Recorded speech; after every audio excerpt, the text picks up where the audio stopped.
Desde sus estudios centrales en Managua, estás viendo CDNN 23 con programación informativa.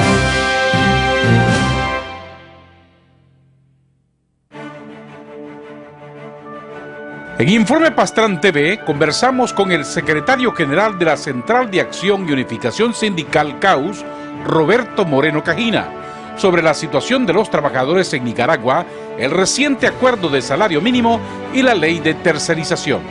Bienvenidos. Esto es Informe Pastrán TV con Adolfo Pastrán Arancibia, entrevistando a los protagonistas del momento. Estimados televidentes, muy buenos días, bienvenidos a este día martes 21 de febrero del año 2017. En breve conversaremos con Roberto Moreno. Quiero hacer la aclaración de que él es secretario general de la Central Unitaria de Trabajadores. Ya nos va a contar él de qué se trata. Antes, un rápido repaso por las noticias más importantes. Managua va a mejorar las entradas y salidas de la capital con un nuevo préstamo de 96.8 millones de dólares para infraestructura vial facilitados por el Banco Mundial. Esto se va a construir de acuerdo al Ministerio de Transporte e Infraestructura. Se va a ampliar la carretera norte, dos tramos principales troncales, la carretera norte por donde ingresa todo el tráfico de la parte norte central y la costa caribe de Nicaragua, y también se va a mejorar la zona occidental hacia Mateare, porque ahí se ha crecido enormemente el tráfico vehicular y eso es necesario. Así es que en marzo el Banco Mundial va a aprobar estos nuevos préstamos a Nicaragua para ampliar estas redes. En las noticias internacionales más importantes, en Ecuador, los resultados de las elecciones tardarán por lo menos 3 días en conocerse, aunque todo hace indicar que va a haber segunda vuelta. El presidente del Consejo Electoral ecuatoriano informó que aún existe 12.22% de actas pendientes de incluir en el cómputo de votos, entre ellas las que presentan inconsistencias, pero nadie ha podido llegar al 40% que exige la ley electoral ecuatoriana, por lo que en abril deberán de medirse. Esto no quería la alianza que respaldaba el presidente Rafael Correa, porque la derecha política la va a echar toda contra ellos. Pero veremos pues qué es lo que va a pasar en Ecuador con esa situación. En otras noticias hay una noticia urgente. Una aeronave se ha estrellado contra un centro comercial en Melbourne, esto en Australia. 5 personas iban a bordo de la avioneta que se estrelló contra un centro comercial y se ha incendiado en su interior. Las imágenes que están presentando en este momento desde Australia, esta avioneta, aparentemente las 5 personas que iban dentro de la aeronave habrían fallecido, eso hace algunos minutos. Y también en otras noticias, la CNN informa esta mañana que el presidente Donald Trump ya tiene prácticamente listos las nuevas medidas migratorias que las va a impulsar el Departamento de Seguridad Nacional de los Estados Unidos. Este es el primer paso para poner en práctica agresivas políticas de migración del gobierno de Trump. Todos aquellos que hayan ingresado a los Estados Unidos y fueron expulsados y después reincidieron y volvieron ilegalmente, son los que están encabezando la lista que van a ser sacados de los Estados Unidos a como de lugar. Los que hayan tenido algún problema con la justicia de algún tipo también están en la lista de los probables que van a ser sacados de los Estados Unidos. Y para terminar, ayer que se estaba celebrando el primer mes de gobierno del presidente Donald Trump, miles de personas salieron a las calles en los Estados Unidos a protestar contra el presidente con la campaña No es mi presidente y mostrar resistencia contra las políticas del 45º presidente de los Estados Unidos. De acuerdo a esta noticia, la jornada se realizó de protesta en Los Ángeles, San Diego, Atlanta, Chicago, Nueva York, entre otras ciudades, para expresar inconformidad con el presidente norteamericano. Así está el mundo y así está Nicaragua a esta hora de la mañana. Haremos una pausa y regresaremos con Roberto Moreno Cajina. Una pausa y seguimos con más de Adolfo Pastrán y los personajes que hacen la historia.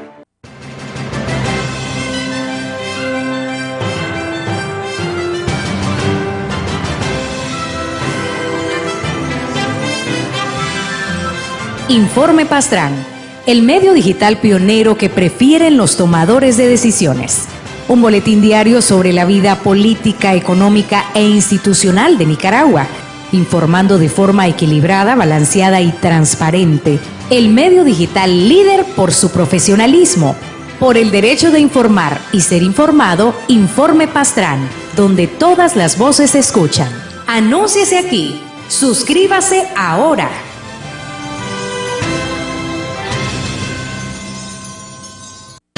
Universidad Humanista te invita a ser parte del futuro de nuestro país. Ofrece las carreras de Administración de Empresa, Contabilidad y Finanzas, Derecho, Farmacia, Ingeniería en Sistema, Técnico en Diseño y Producción de Moda. La Universidad Humanista está ubicada en Jinotepe, frente al Parque Universitario, en Managua, del Comisariato Policial Plaza El Sol, 5 cuadras al norte. Y ahora, estamos en Rivas. Pregunte por nuestro programa de becas. Nosotros tratamos de mantener aranceles populares, pero con calidad académica. Somos el presente del futuro. Cambia lo superficial, cambia también lo profundo. Responsable. Cambia el modo de pensar. Respetuosos de las opiniones. Profesional. Con los años. Independiente. Cambia el pastor su rebaño. Y así como imparcial.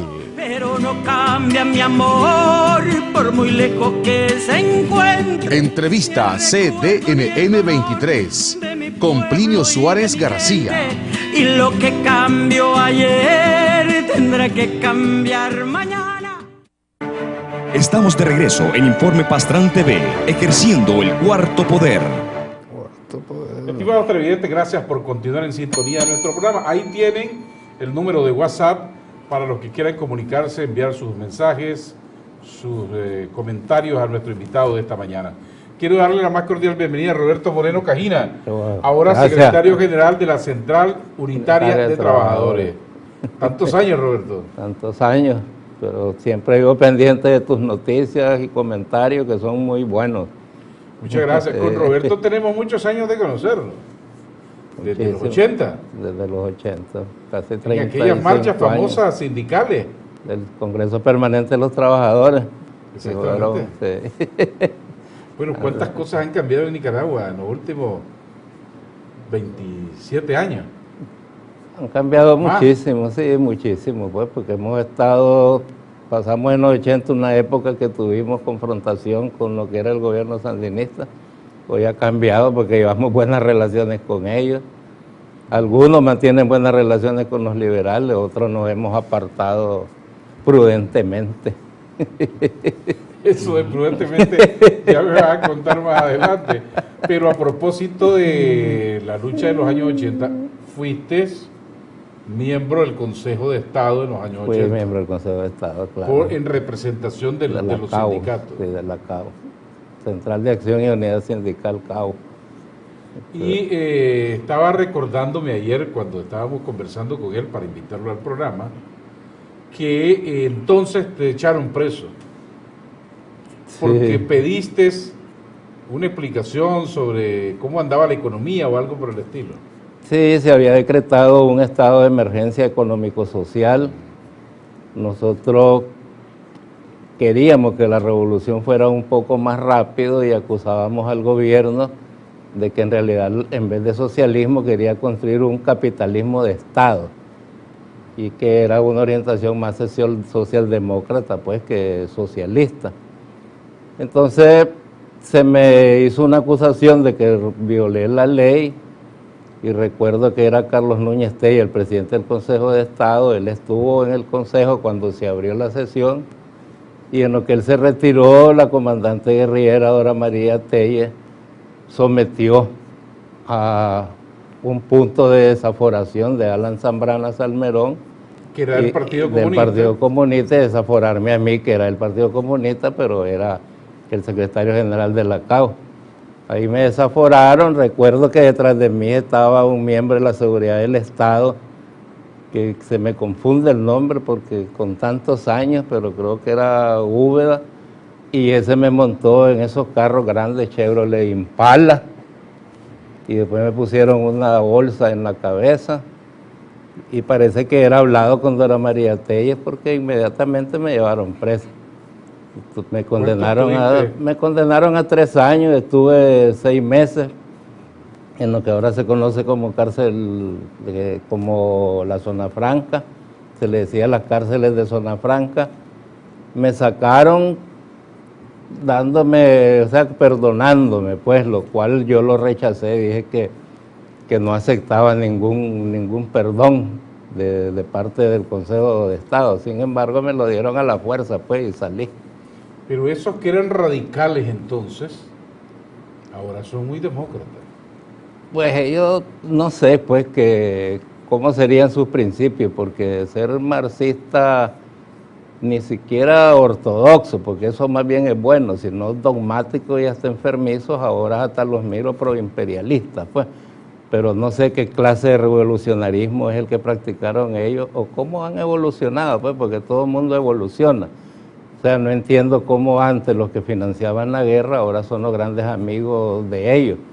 Pero ese es el gusto de ellos, pues, si ellos quieren ser amigos de Elliot Abrams y de compañía y están esperanzados que Donald Trump impulse la NICAAC para perjudicar al pueblo de Nicaragua, pues es problema de ellos. Nosotros hemos enfrentado cosas peores, pues la guerra que impulsó Reagan fue devastadora y sangrienta y sin embargo salimos adelante y sobrevivimos.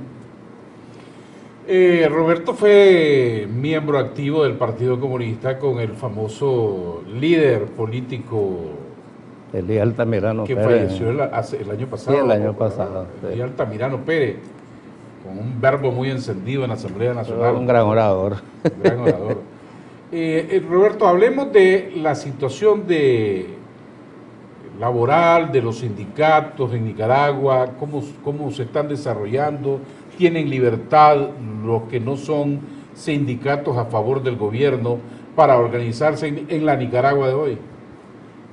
Mira, por lo menos yo te puedo dar la experiencia que hemos nosotros tenido, pues. Cuando vino el Frente Sandinista y volvió al poder, hubo un cierto grado de desconfianza grande, y el primer conflicto que tuvimos fue en Enacal.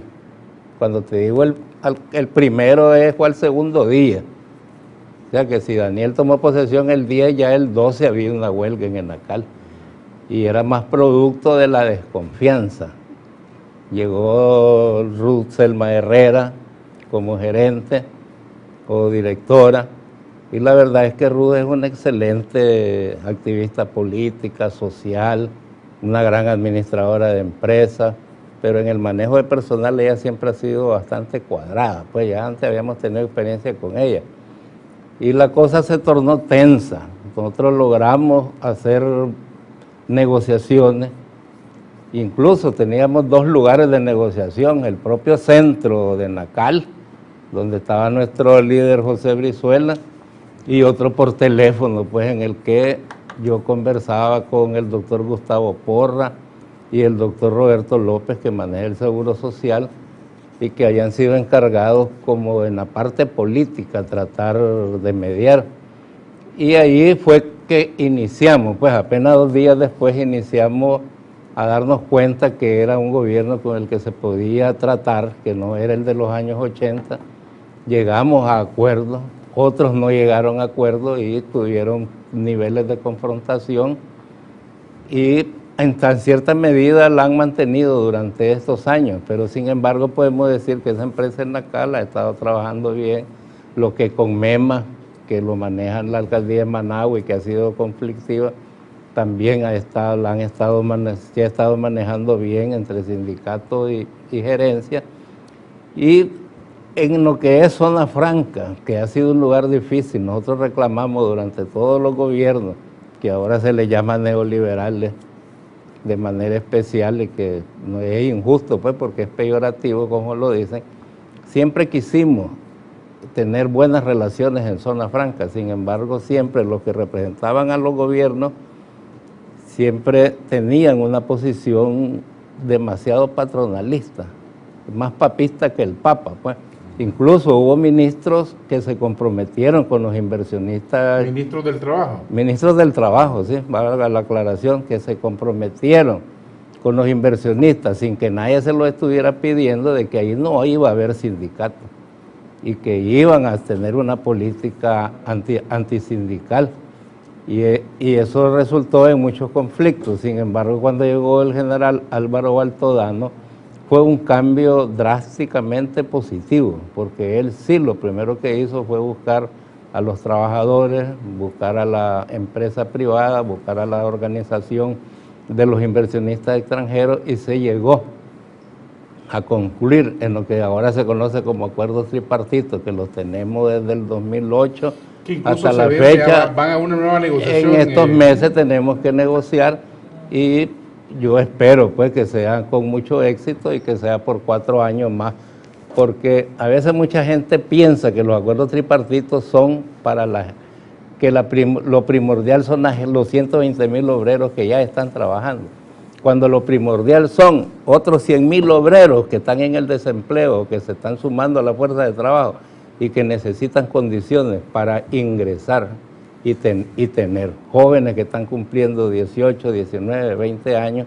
y que no tienen a dónde ir a trabajar, y que nosotros queremos que haya, y no solo en textil, pues, porque cuando se critica zona franca en realidad se refieren al sector textil, que dicho sea de paso, no es como lo pintan, pues hay que conocer su realidad, sino que hay, por ejemplo, arneses como Yasaki, hay empresas de calzado en Occidente, empresas de calzado, empresas con más tecnología, porque entre más tecnología logremos traer, pues mejores salarios van a tener, como sucede con el sector agropecuario, tabaco, por ejemplo.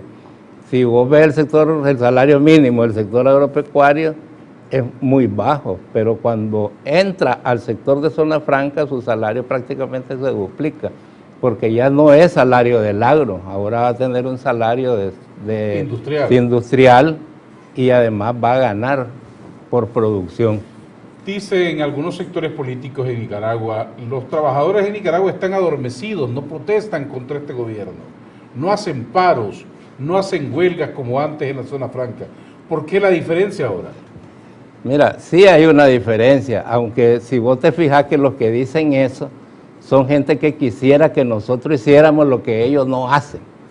Para ellos sería excelente que aquí declaremos una huelga como la que hicimos en los años 80, comenzando la revolución, que le decían la huelga en la carretera norte. Paramos Fabritec, paramos Tecnixa, paramos Hilado y Tejido Nicaragua, Placativo de Nicaragua, todo. Y todos eran empleadores que no tenían nada que ver con el conflicto, simplemente eran nosotros que teníamos una confrontación con el gobierno por mejores condiciones de trabajo, y la gente salía y apoyaba. ¿Por qué? Porque sí estaba de acuerdo con eso, porque yo te voy a decir, entre las marchas del Congreso Permanente de los Trabajadores que vos conociste, la más pequeña tuvo 10,000 trabajadores, de 20,000, de 40,000, ¿y quiénes hacía? Chepón, Antonio Jarquín, Nilo Salazar, tu servidor. Y yo te digo, si nosotros 4 o 6 nos volvemos a reunir y decimos que vamos a sacar 40,000 personas a la calle, lo más seguro es que no las vamos a sacar. ¿Por qué? Porque necesitaríamos darle un mensaje a la gente de qué es lo que quiere, qué es lo que ellos quieren oír, pero ellos sienten primero que están consiguiendo más empleo que antes, ¿verdad? Porque 120,000 trabajadores que están en zona franca, de eso le sumas un 2.5 de empleo indirecto y estás hablando de más de 300,000 trabajadores. Igual en el campo se ha ido industrializando en muchos sectores y hay un cumplimiento de la ley. Mucha gente puede decir, los engañan o están violando los derechos de los trabajadores, pero también los trabajadores dicen, ¿qué ministro, qué presidente me apoyó más? ¿Qué ministro fue más cercano de los obreros? Porque por lo general dicen, se van con los empresarios. Y si uno compara los gobiernos anteriores con este, por más que se critique a Daniel está más cerca de los trabajadores. O sea, yo conocí ministros que decían que hace aquí Roberto Moreno.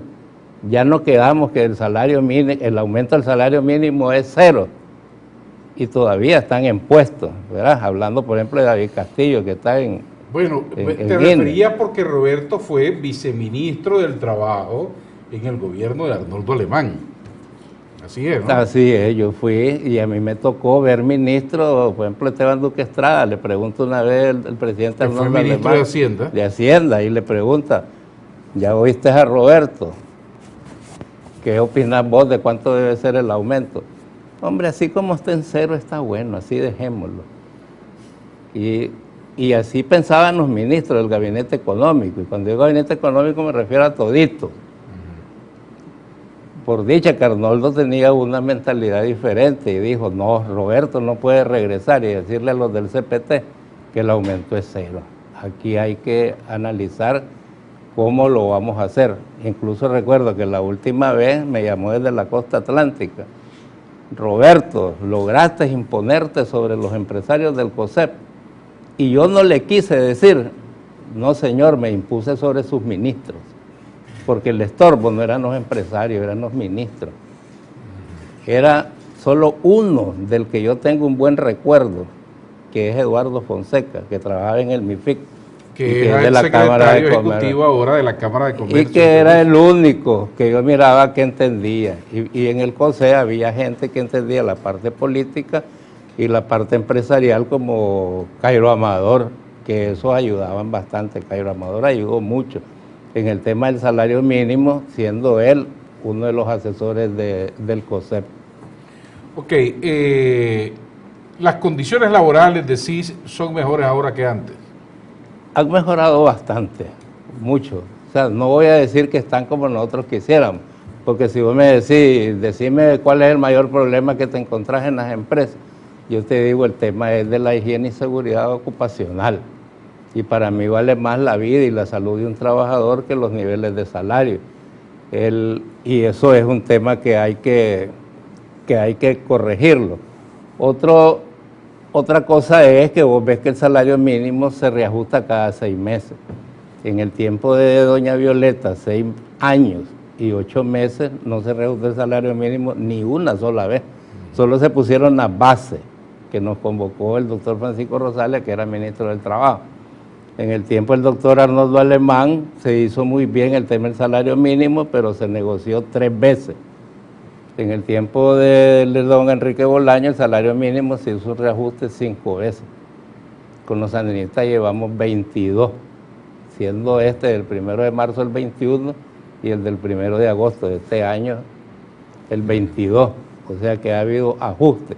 Más bien, si yo me despojara de mi traje de sindicalista, yo te diría, más bien se le ha pasado la mano, tanto a los sindicatos como al gobierno, porque 22 ajustes en una economía que no crece a este ritmo, entonces es como que la va deteniendo, y también la misma productividad se va deteniendo, que he dicho.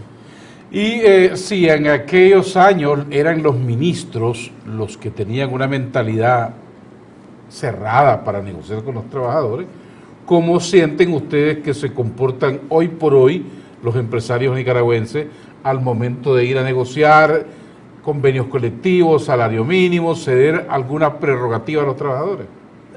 Mira, los empresarios también han cambiado positivamente, ya sea porque con este gobierno saben que deben de tratar diferente, o porque ellos mismos han comprendido que el diálogo y la concertación son lo mejor, pues, porque yo tengo ejemplos, pues, digamos, una de las cosas que se atenía el COSEP en los años anteriores era que el presidente de la República de alguna forma estaba ligado al COSEP. Digamos, don Enrique fue presidente del COSEP. Sí. Y yo recuerdo a don Enrique haciendo grandes esfuerzos porque Alfredo Cuadra aceptara un aumento mayor del salario mínimo y Alfredo Cuadra le decía rotundamente que no.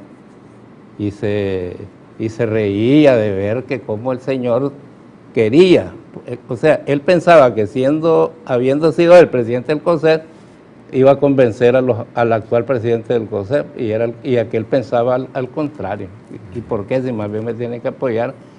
y realmente varias veces que los trabajadores no firmamos fue porque el COSES se impuso al presidente de la República, porque a decir verdad, las cosas de los trabajadores y los empresarios se negocian y son como las cosas políticas. No es que las negocias en la mesa, que mucha gente dice, ¿por qué no las propuestas se hacen en la mesa? No, las propuestas se hacen afuera de la mesa.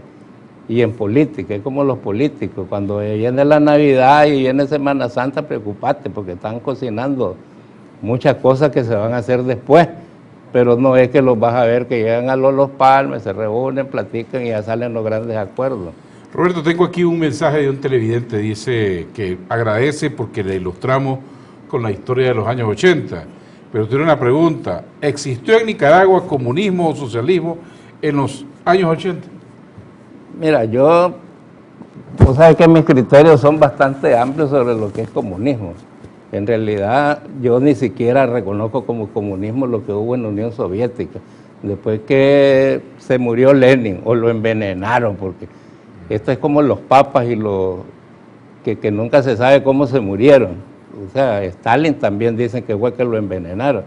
Y eso no lo reconozco yo como comunismo, porque el comunismo tiene que haber libertad, tiene que haber justicia social, tiene que haber democracia. Es cierto que comparto lo del centralismo democrático, si la mayoría acuerda, pues la minoría también se suma.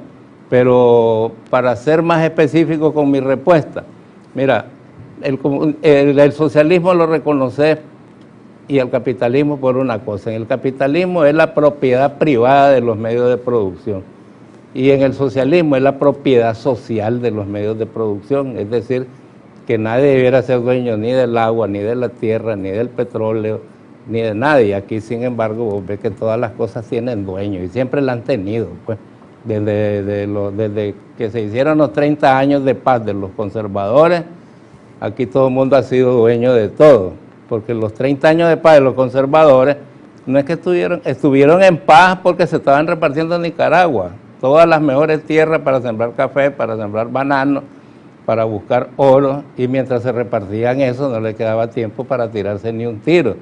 No es porque sean los grandes demócratas y los grandes honrados, no, se repartieron en Nicaragua. Entonces, si todas las cosas han tenido dueños, pues realmente no vivimos socialismo. Ahora, si uno quiere una versión más suave, y en la que uno se puede equivocar, por ejemplo, Regis Debray, creo, si no se me olvida el nombre, decía que las revoluciones armadas eran imposibles en el mundo, y a los días triunfó la revolución sandinista, y entonces él se quedó con un palmo en nariz, y él es uno de los más grandes intelectuales del mundo occidental, y sin embargo se equivocó. Nicaragua hoy por hoy vive una revolución. Mira, es que las revoluciones son en el momento. Mira, la revolución es de un tajo, de un solo golpe, cambia todo, como pasó en el 79. En el 79 existía la Constitución Política de Somoza y en lo que triunfa la revolución fue a parar al centro de la basura y se acabó, porque ahí había muchas normas comunistas. Y la revolución fue fuente de derechos, no había necesidad que hubiera una ley escrita, la revolución decía o necesitaba que debía de hacerse. Después lo que hay es una evolución, pero obviamente que a los que encabezan estos fenómenos sociales pues les gusta decir que la revolución sigue vigente. Si la revolución vive tantos años, entonces no es revolución, es evolución. La revolución es un solo golpe y fue el 19 de julio de 1979. Estimados televidentes, vamos a hacer una pausa y al regresar continuaremos conversando con Roberto Moreno. Quiero preguntarle algo que él tocó al principio, lo de la NICA-AC, porque muchos sectores están pendientes de la NICA-AC, del diálogo de la OEA y del salario mínimo, que tiene mucho que ver con la parte sindical. Ya regresamos. Una pausa y seguimos con más de Adolfo Pastrán y los personajes que hacen la historia.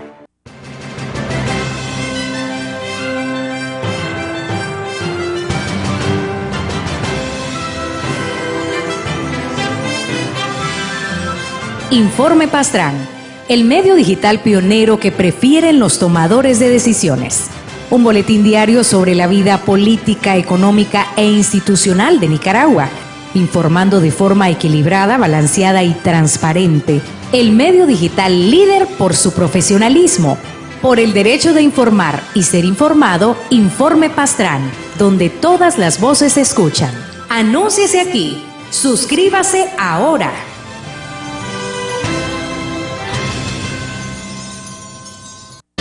Universidad Humanista te invita a ser parte del futuro de nuestro país. Ofrece las carreras de Administración de Empresa, Contabilidad y Finanzas, Derecho, Farmacia, Ingeniería en Sistema, Técnico en Diseño y Producción de Moda. La Universidad Humanista está... Poder. Estimados televidentes, gracias por continuar en nuestra sintonía. Ahí tienen el número de WhatsApp para que sigan enviando sus mensajes. A propósito, tengo dos mensajes. La estabilidad económica es porque hay una ley donde hay parámetros para aumento salarial. Ya no llegan los sindicatos a pedir lo imposible. Y otro, ¿por qué los sindicalistas no salen a las calles a exigir la aprobación de la ley de tercerización, ya que miles de trabajadores están por fuera de la seguridad social? ¿Qué opinión tenés de la ley de tercerización? A propósito que la Asamblea Nacional decidió en días pasados, la Comisión Laboral de la Asamblea Nacional, mejor sacarla de la tubería de leyes a aprobarse, porque dijo que había que consensuarla mejor, prepararla mejor, o que ya estaba descontextualizada. Mira, yo nunca apoyé esa iniciativa de ley de tercerización, como no apoyé otras leyes, porque me parecen que salen sobrando, más bien quitan poder al Ministerio del Trabajo, como es la ley de higiene y seguridad, la de seguridad ocupacional. Yo decía, ¿para qué una ley con 300 artículos? Cuando el Código del Trabajo le da al Ministerio del Trabajo un poder tal que incluso el inspector puede llegar y decir, separa esta empresa. Como en el 98 cerraron la mina del Limón, hoy conocida como B2Gold, llegaron los inspectores y dijeron, se cierra la empresa mientras no se cambien las condiciones de trabajo. Y sin embargo la ley nueva no le da esa facultad. Es decir, que más bien salen perdiendo. Ahora, la ley de derecho adquirido. Mira, la ley de derecho adquirido está en el Código del Trabajo, está en la Constitución, y si vas a ver la ley en sí, no dice nada, absolutamente nada. Es gana de quererse engañar la gente. Ahí no dice absolutamente nada. Ahora, si ya tenés la Constitución, ya tenés el Código del Trabajo, y si sabés qué cosas son derechos adquiridos, no necesitas ninguna ley. Derecho adquirido es lo que nadie te puede quitar, ni el Parlamento, ni la Presidencia de la República, ni que saquen una nueva ley, no te la pueden quitar. Es como antes, que la edad para ser mayor era 21 años. Si vos cumplías 21 años era derecho adquirido. Si sacaban una ley diciendo que era hasta que tuvieras 24, no tenía efecto, porque vos ya eras desde los 21 mayor de edad. Así son los derechos laborales, nadie te los puede quitar y son derechos adquiridos. Ahora, en esta ley de tercerización que los trabajadores reclaman, porque dicen, es que estamos desprotegidos, entonces, ¿qué es lo que debe hacerse? No están desprotegidos. Mira, ellos dicen, por ejemplo, y yo sé que mis hermanos sindicalistas me respetan porque saben, además, como dice un dicho, porque somos inteligentes, pensamos diferente. O sea, cada quien puede expresar su criterio. Yo lo expreso hasta hoy, porque antes no quise pues que dijeran, estás torpedeando. Pero a ver, los trabajadores están desprotegidos ante la seguridad social. Falso. La Constitución Política dice que todos los trabajadores deben de estar bajo el régimen de seguridad social. La Ley de Seguridad Social dice que el seguro social es obligatorio. El Código del Trabajo dice que el seguro social es obligatorio. Entonces, alguien está fallando si no estamos todos asegurados, pero no es la ley. La ley existe y todos estamos protegidos. No hay libertad sindical. La Constitución Política dice que en Nicaragua existe plena libertad sindical. Ni siquiera hay una colita, porque es cuando te dicen, de acuerdo con la ley, esa colita te puede frenar tu derecho, porque la ley puede decir otra cosa, pero no tiene la Constitución. Igual el Código del Trabajo, el reglamento de asociaciones sindicales. Es más, el reglamento de asociaciones sindicales lo hicieron los sindicalistas.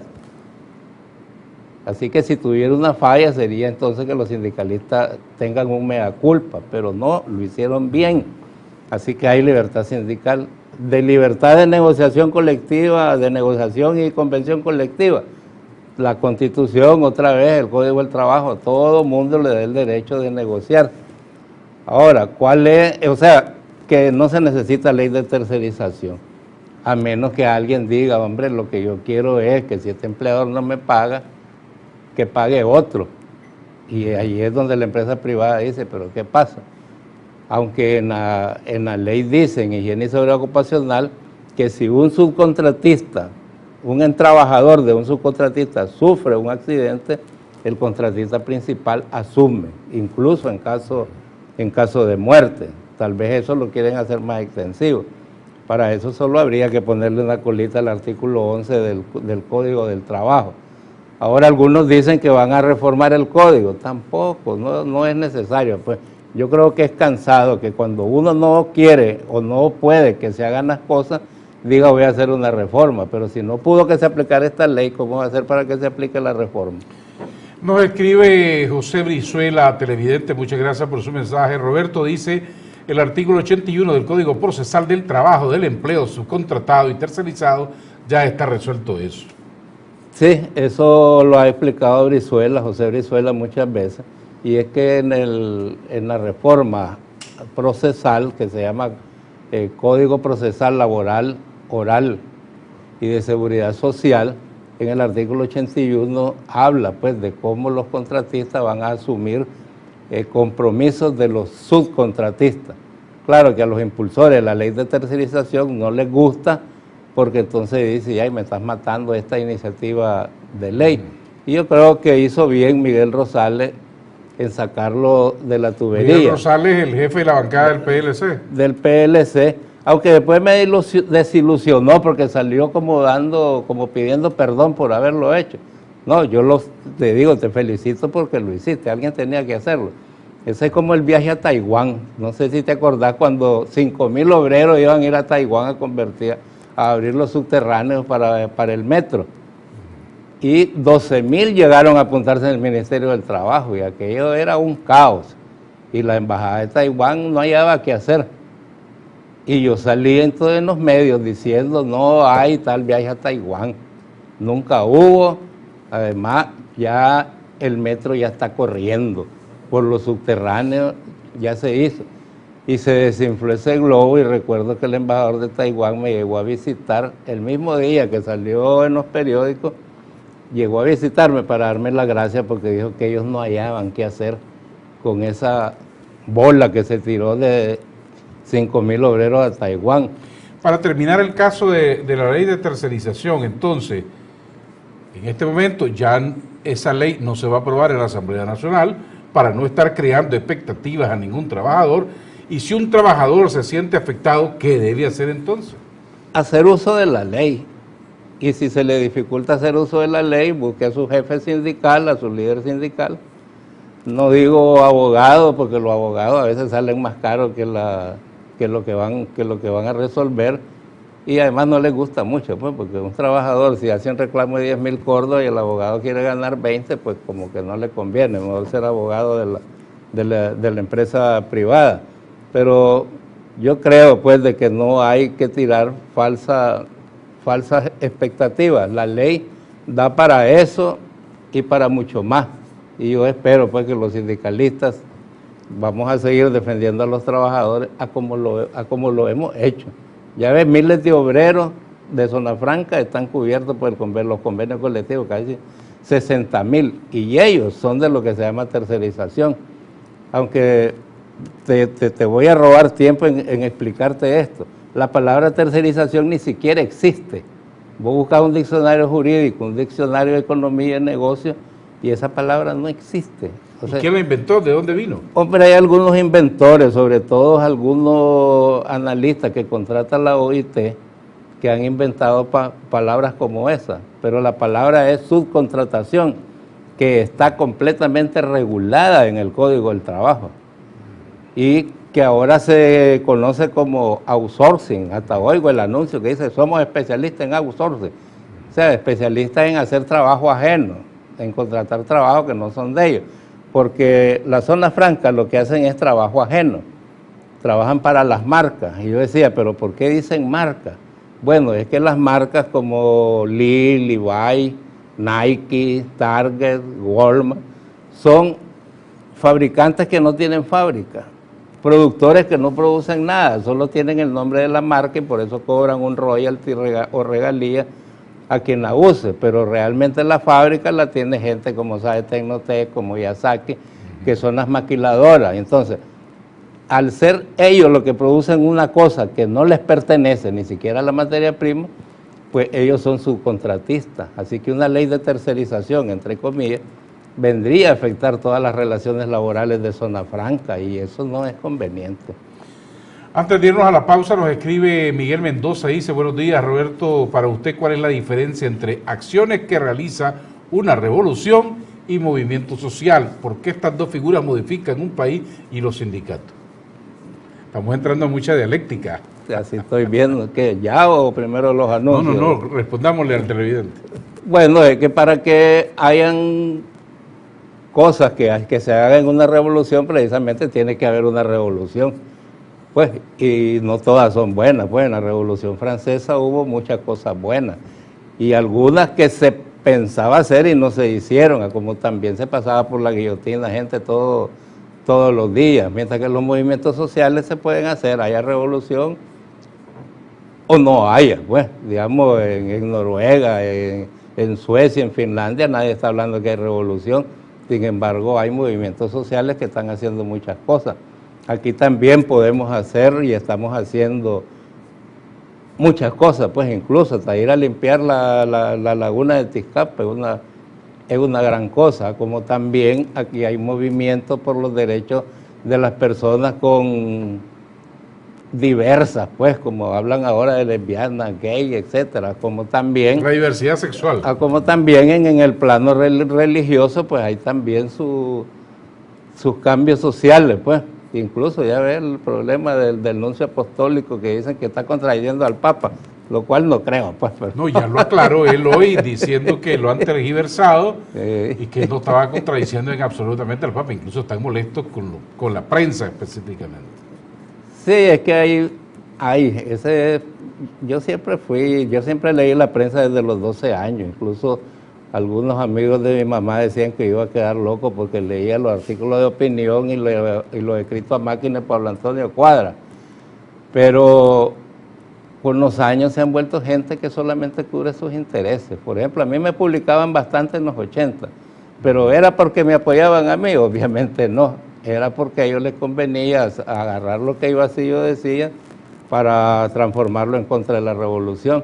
Ya ve cómo utilizaron a Carlos Güembe, los de la prensa. Y cuando Carlos Güembe murió, no sacaron ni un pinochito anunciando que había muerto. Carlos Güembe, el secretario general de la Central de Trabajadores de Nicaragua, que falleció a finales del año pasado. Sí, o sea que se aprovecharon de él y a la hora que murió ni la gracia le dieron. Pues ese es el gran problema. Yo por eso todos los días, primero leo el Nuevo Diario, que hay demasiada paz para creer que es cierto. Y hasta después leo la prensa para que si lo hago al revés, me voy a amargar todo el día. Pero lees el informe Pastrán. Eso lo leo todos los días, es de las primeras cosas que leo al llegar a mi oficina a las 7 de la mañana. Estás muy bien informado, Roberto. Sí, claro. Vamos a hacer una pausa y regresamos para hablar del salario mínimo y otros comentarios que nos están llegando. Una pausa y seguimos con más de Adolfo Pastrán y los personajes que hacen la historia.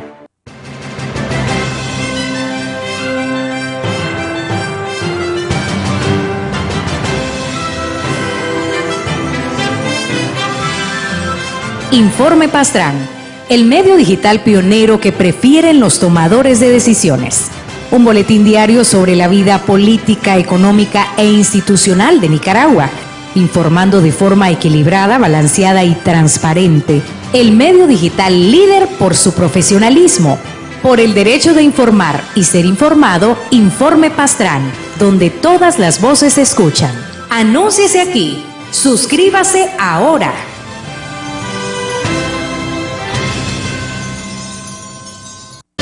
Universidad Humanista te invita a ser parte del futuro de nuestro país. Ofrece las carreras de Administración de Empresa, Contabilidad y Finanzas, Derecho, Farmacia, ingeniería en sistema, técnico en diseño y producción de moda.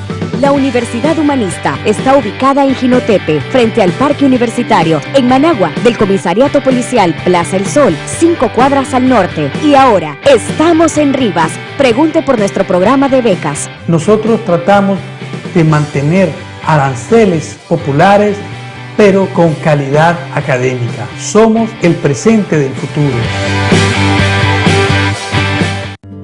Cambia lo superficial, cambia también lo profundo. Responsable. Cambia el modo de pensar. Respetuosos de las opiniones.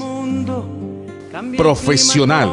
Los años, Independiente. cambia el pastor su rebaño, y así como Imparcial. pero no cambia mi amor, por muy lejos que se encuentre. Entrevista CDNN 23 con Plinio Suárez García.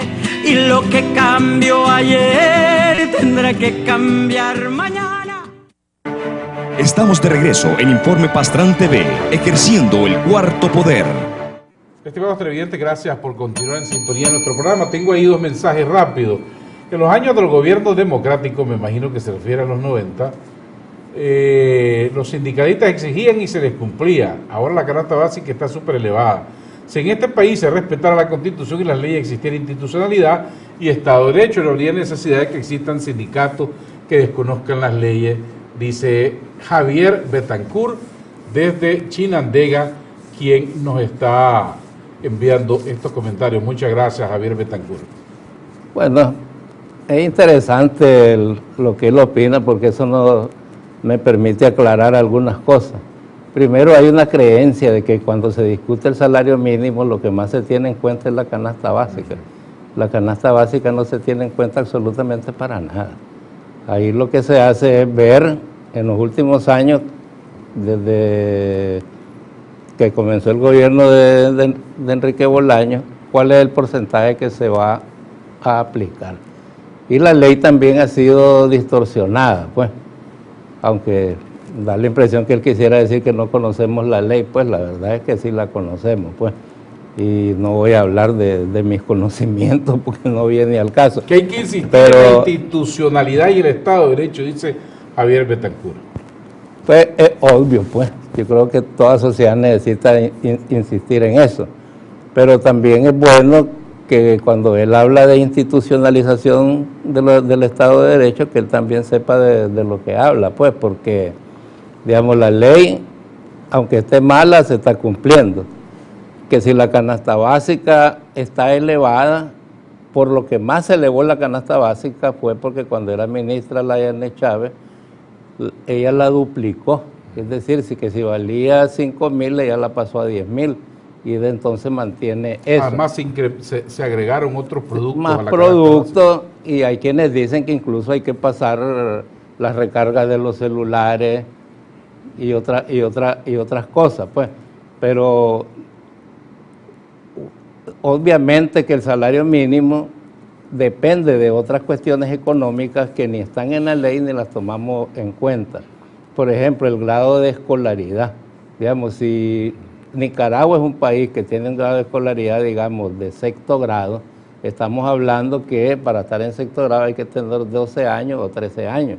Entonces, ¿cuánto le pagarías a un niño de 12 años? ¿Cuál sería su salario? Obviamente sería un salario bajo. El salario mínimo que se aprobó esta semana,